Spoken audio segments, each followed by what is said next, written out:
All right, let's get to Trump's NATO remarks before we move on to some fun shit. President Trump said he would encourage Russian aggression against an American ally in NATO that didn't pay enough. Rachel Scott is here with more. Good morning, Rachel. Robin, good morning to you. NATO is America's most important military alliance, and Donald Trump is threatening to upend it if he's elected, something the White House is calling appalling and unhinged. This morning, former President Donald Trump drawing fierce backlash for saying if elected again, he would encourage Russia to attack NATO allies who don't contribute enough toward defense spending. If we don't pay, are you still going to protect us? No, I would not protect you. In fact, I would encourage them to do whatever the hell they want. President Biden calling. It's so funny that he's saying that because, like, he's literally like, no, it's a protection racket and we should farm it harder. You know what I mean? We should farm it more, which is technically not inconsistent with the American position. It's just that I guess he doesn't fully, I don't know. I feel like he doesn't fully understand it. Yeah, it's a protection racket, but like also at the same time, it's one that is basically paying to the American military contractors. Even if those guys aren't paying their fair share into NATO or whatever, it doesn't matter. Like all the money that goes to Ukraine is still going back into the pockets of the American defense contractors. Because it's not technically going into Ukraine in like money bags, right? It's not duffel bags full of money that they're parachuting into Ukraine. That's not how this works. Those words appalling and dangerous, insisting if Trump regains power, he intends to give Putin a green light for more war and violence. The NATO Secretary General warning any suggestion that allies will not defend each other undermines all of our security, including that of the U.S. Trump's Republican rival Nikki Haley pouncing. Putin kills his opponents. That's so funny. What rival? She lost to no one in Nevada on a ballot that Trump wasn't even on by double the margins. Hasan, stop watching politics. You don't know shit. True, brother. Thank you. Invades free countries. This is not someone you ever want to pal around with. And you certainly don't want to give them the right to invade a friend. With just 2 weeks to go until the South Carolina primary, Trump and Haley holding dueling campaign events this weekend. It's a great day in South Carolina. South Carolina, we've had a great relationship with South Carolina. The former president questioning why Haley's husband, a major in the Army National Guard currently deployed in Africa, isn't on the campaign trail. Where's her husband? Oh, he's away. He's away. What happened to her husband? If you mock the service of a combat veteran, you don't deserve a driver's license, let alone being president of the United States. Yeah, she's gonna get a wonderful 10% of the vote in South Carolina with scathing remarks like this. Months ago, Trump mocked the late Senator John McCain for injuries he sustained when he was tortured as a prisoner of war in Vietnam. He got backlash for those comments back then. He's getting backlash now. He's standing by all of it, George. Okay, Rachel. That's such a weird way to frame the story. No, absolutely none of his fans gave a shit. As a matter of fact, they loved it. They called John McCain a pussy. They have, dude. This is a country where 22 veterans kill themselves every day. All right? We don't give a about the veterans, dog. You are so delusional. People always love LARPing about how they want to suck in the troops. Like, you don't give a shit, dude. Get the fuck out of here. No one cares. No one cares.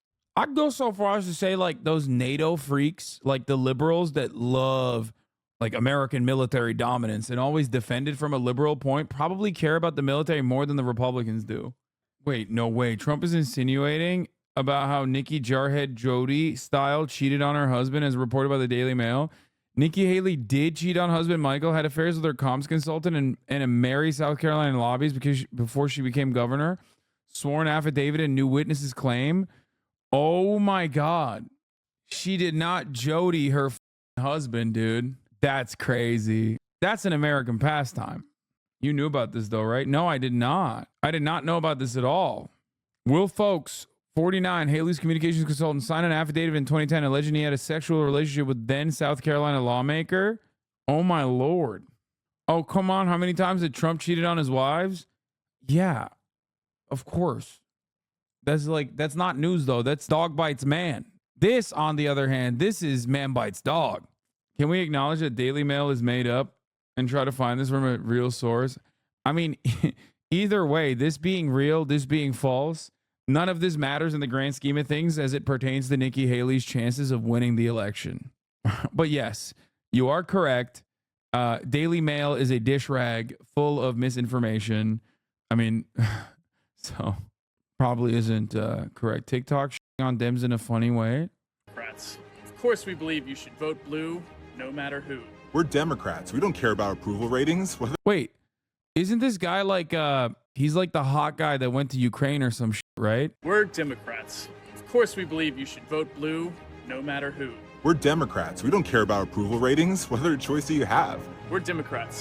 But the other guy is like a commie. What other choice do you have? We're Democrats. We could pass legislation that would change your life for the better. We're just not going to.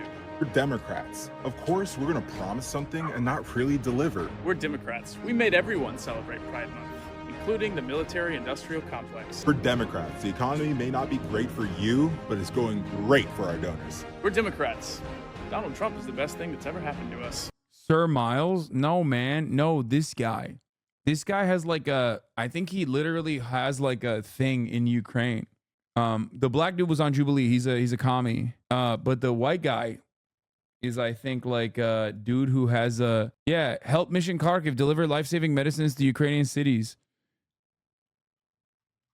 Yeah, Charles McBride reciting. I didn't know he was based like that. That's kind of cool. That makes me happy. We're Democrats. History ended with Obama. We're Democrats. Of course we love... Not blocked. No, I mean, look, if he's delivering life-saving medicines to Ukrainian cities, like, that makes sense. Listen, this dude literally operates in Ukraine and does not have a Ukrainian flag in the bio. Okay, that's all you need to know. That's my point. When I see a Ukrainian flag in someone's bio, I'm sorry. Usually, they don't love Ukraine. They just love American military dominance, and they just put that flag there because it's like the only instance where America is seemingly on the right side of a conflict, okay? Even if their own personal interest in the conflict is not moral or just. What about those with the Palestinian and Ukrainian flag? That one is really interesting. Here, if we're doing analysis on like Twitter flag in the bio, that one is actually kind of interesting. It's usually the type of people that are going to tell me that like I'm actually a terror lover and I'm only defending Palestine because I'm like secretly in love with Islamist fundamentalism for some reason. I do see that though. If they have the Ukrainian flag and the Taiwanese flag in the bio, you're about to hear some of the most unhinged shit, okay? You're about to hear that like at the top of the hour there is no 3-minute ad break. When there is. When you see a North Korean flag, oh my God. I think it's just Normans who are just normal and consistent. Wait, what? No. Putting a flag in your bio automatically takes you out of Norman territory. Full Nazi mode is this. If you see that shit, you're about to read Mein Kampf. No, literally sometimes. What about these flags? Yeah, no, you're about to hear some incredibly unhinged, incredibly racist shit, but like liberal coded. You know what I mean? That's my favorite type of racist, is like one who's like, you don't understand. I'm liberal, so it's okay it's okay if I say things that are just like ultra right wing and ultra unhinged. Farmers protest? No, I don't care about that. It's just like farmers protest is always like, what happened, dude? They're not getting like $7 trillion in subsidies. Oh, what the? Okay, here's what I will say. When we talk about farmers, no, I love agriculture. Everybody thinks about like the actual like servant class, the peasant class of farmers, right? Like the dudes who are oftentimes like migrants on a really shitty visa, like migrant laborers, or literally straight up undocumented workers. Like those aren't the people. The people that like own the farms are the people that are generationally wealthy, have like a shit ton of assets, right? And they're still working. They're still owner operators for the most part. But like half the time, these guys, especially ones that haven't been completely wiped out and turned into like one big mega corporation, half the time, whenever farmers are like getting mad at shit, it's like, oh, especially in Europe, they're like, oh my God, I can't believe the government shut off like some of our subsidy, so we are now not turning profit at the same clip that we used to. Or they're like, I can't believe the government has decided to, I don't know, put forward some like methane emission initiative that, that made it so that like we have to suck up some of the cow farts or whatever. And it's like they get so mad. And then they start putting manure everywhere. Like everybody always is like, oh yeah, this is the real working class revolution. Like, why don't you cover it? It's like, no, man, I hate to do this. Well, I don't actually. But in most circumstances, the dude working at the Starbucks with the septum piercing, who's they, them, non-binary, that's a real working class motherfucker right there. That's like the actual working class person. Farmers, on the other hand, are LARPing as like working class people. People are so aesthetics focused that they unironically think, crazy ass take. No, that's not a crazy ass take. That's a valid ass take. People literally hyper focus on the aesthetics. Like they'll oftentimes laugh about like grad students that are revolting. Okay. They're doing a revolt or whatever. And everyone's like, freaking gay ass grad students, dude. Like, I can't believe that these grad students are like fucking, what do they want? Like, they want to unionize for what? To make everybody in the union have like 1 day of butt sex? You know, that kind of shit. But it's like, no, those guys are like literally workers. And not only that, but they're also getting absolutely fucked. There's a difference between the guy who's on the field and the actual farmer who owns the farm. Now that farmer, and it varies. That farmer could be an owner operator. Okay. That farmer could absolutely be putting in the goddamn work. And that farmer still gets fucked by mega corporations like Monsanto and also John Deere and many other aspects of the agricultural production, causes a secondary exploitation upon small business owners as well. But like farmers in that regard are basically not the dudes you think of when you think of farmer. It is a term that casts a very wide net, all the way from the Guatemalan migrant laborer that's working for like $10 a day with a fucking that like by hand has to like grab all the avocados and put them in a bag, versus the dude who's owned a generational farm with like a tremendous amount of output, right?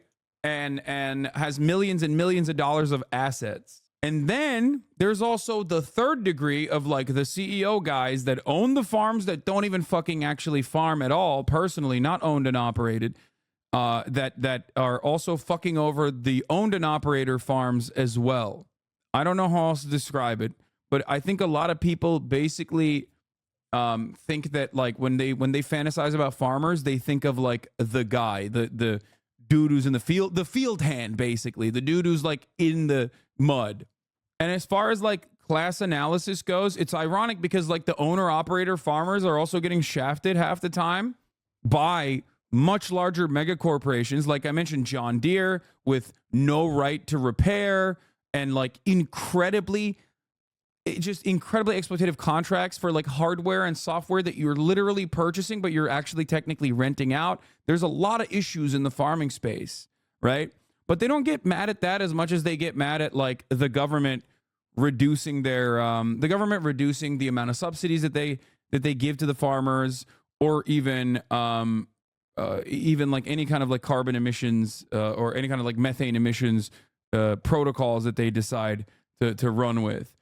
Ultimately, though, like I said, the notion of like these city folk have never seen a farm in their life, brother. They just think food spawns in Erewhon. Okay, but like even those who do know the farms ultimately, or the farmers ultimately, don't fully understand it from a class analysis.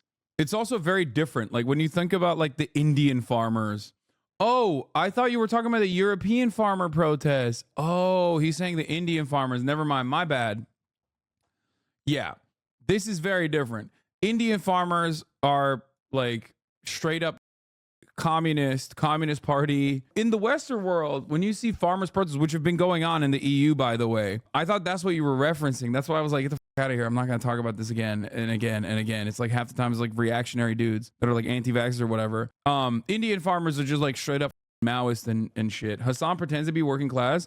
I don't pretend to be working class at all. Oh my God, stop with this. Hey, my bad. To the chatter who was asking about the Indian farmers, to the Indian farmer asking chatter, I thought you were talking about the European farmers. They've they've been dumping like manure and shit everywhere for like the past month or so.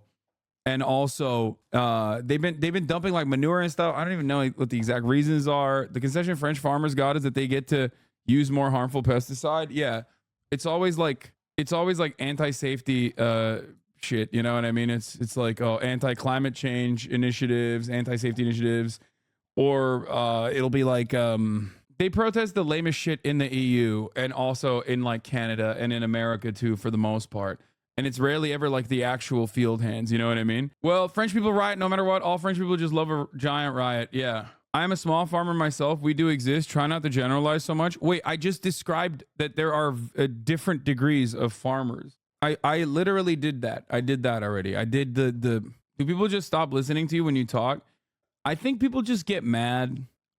When someone gets mad, when they hear a lot of the same preconceptions, like misconceptions rather, about their particular field, they assume that the guy is just repeating the same like false notion or whatever. And then it makes it harder for them to tune in and like fully grasp what the other person is saying.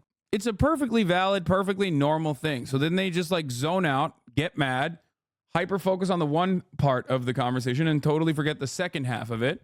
And that's fine.